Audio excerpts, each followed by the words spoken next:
Last एक video हमने isomer और आइसोमेरिज्म पे बनाया है। आइसोमर में हमने फंक्शनल आइसोमर जिसमें फंक्शनल ग्रुप अलग होता है, फिर हमने ऑप्टिकल आइसोमर, ठीक है। फिर उसके बाद स्टीरियो आइसोमर में हमने 4 बनाए हैं, जो है एपीमर, फिर उसके बाद डायस्टीरियो आइसोमेरिज्म, फिर उसके बाद एनांसियोमर और फिर उसके बाद एनोमेरिज्म। लास्ट वाला जो वीडियो है वो आप देख लेना। और यहाँ पे हम जो है म्यूटेज पे बात करना चाह रहे हैं। लास्ट वाले 2 वीडियो है, प्लीज़ देख लेना, उसे बहुत अच्छे हैं। म्यूटेज पे बात करना चाह रहे हैं। म्यूटेज में ये है कि वो आइसोमरेज का ही एक टाइप है, लेकिन मोस्टली कैसा है कि जैसे हमने फंक्शनल आइसोमर पढ़ा, उसमें क्या होता है, फंक्शनल ग्रुप अलग होता है। किसी में फंक्शनल ग्रुप कीटो होता है तो किसी में फंक्शनल ग्रुप एल्डिहाइड होता है। जैसे कि अगर कीटो ग्रुप रहा तो जो उसका 3 कार्बन स्ट्रक्चर होता है वो DHA बनता है, और अगर एल्डिहाइड ग्रुप रहा तो उसका जो 3 कार्बन स्ट्रक्चर होता है वो DHA बनता है। तो अब हम यहाँ पे जो है म्यूटेज पे बात कर रहे हैं।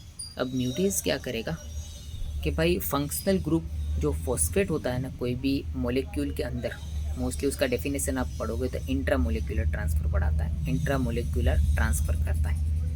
तो जो फंक्शनल ग्रुप होता है, जैसे फॉस्फेट ग्रुप होता है, तो उसका नंबर चेंज करता है। तो हम एग्जांपल ले लेते हैं और उसी से समझ लेते हैं। जैसे ग्लाइकोलाइसिस में उसका एग्जांपल है फॉस्फोग्लिसरेट म्यूटेज। अब ग्लिसरेट म्यूटेज तो आपको याद रहेगा कि म्यूटेज ही पढ़ रहे हैं, वो फॉस्फेट को चेंज करेगा, इसलिए आपको फॉस्फेट याद रह जाएगा। अब ग्लिसरेट कैसे याद रहेगा, तो ग्लाइकोलाइसिस कैसा है, बिजनेस करता है, ठीक है। तो अब जो है ग्लूकोज में से ग्लूकोज 6 फॉस्फेट, फिर फ्रुक्टोज 6 फॉस्फेट, फिर फ्रुक्टोज 1,6 बिस फॉस्फेट, यहाँ तक क्या 6 कार्बन स्ट्रक्चर चलता था। अब क्या होगा, फ्रुक्टोज 1,6 बिस फॉस्फेट में से हाफ हो जाएगा, 6 कार्बन में से 3 कार्बन स्ट्रक्चर हो जाएगा, और ग्लिसरैल्डिहाइड 3 फॉस्फेट बनेगा और डाइहाइड्रोक्सी एसीटोन फॉस्फेट बनेगा। तो अब यहाँ पे 3 कार्बन स्ट्रक्चर आ गया और उसका नाम स्टार्ट हो गया ग्लिसरैल्डिहाइड से। फिर वो ग्लिसरैल्डिहाइड में से 1,3 बिस फॉस्फोग्लिसरेट बनेगा और फिर जो है 3 फॉस्फोग्लिसरेट बनेगा। तो मीन्स ग्लाइकोलाइसिस में आपको ग्लिसरैल्डिहाइड में से आपको जो एंजाइम का नाम याद रखना है वो है 3 फॉस्फोग्लिसरेट। वो सबस्ट्रेट है और एंजाइम है फॉस्फोग्लिसरेट म्यूटेज। तो वो क्या करेगा, 3 फॉस्फोग्लिसरेट से 2 फॉस्फोग्लिसरेट बना देगा। मीन्स ये होगा कि फॉस्फेट को जो तीसरे कार्बन पे फॉस्फेट होगा ग्लिसरेट में, उसको दूसरे कार्बन पे कर देगा। तो ये है ग्लाइकोलाइसिस का म्यूटेज, आपको याद रखना है फॉस्फोग्लिसरेट म्यूटेज। कैसे ग्लिसरेट याद रहेगा, क्योंकि ग्लाइकोलाइसिस में 6 कार्बन में से 3 कार्बन स्ट्रक्चर ग्लिसरैल्डिहाइड बनता है उस पर।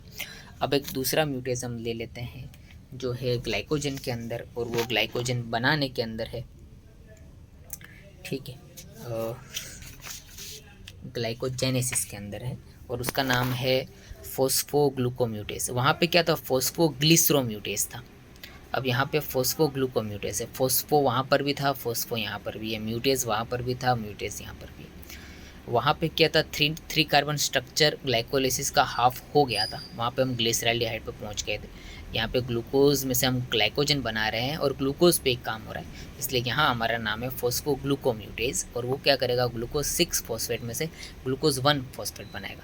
मीन्स छठे कार्बन पे से फॉस्फेट को हटा के पहले कार्बन पे लेके जाएगा।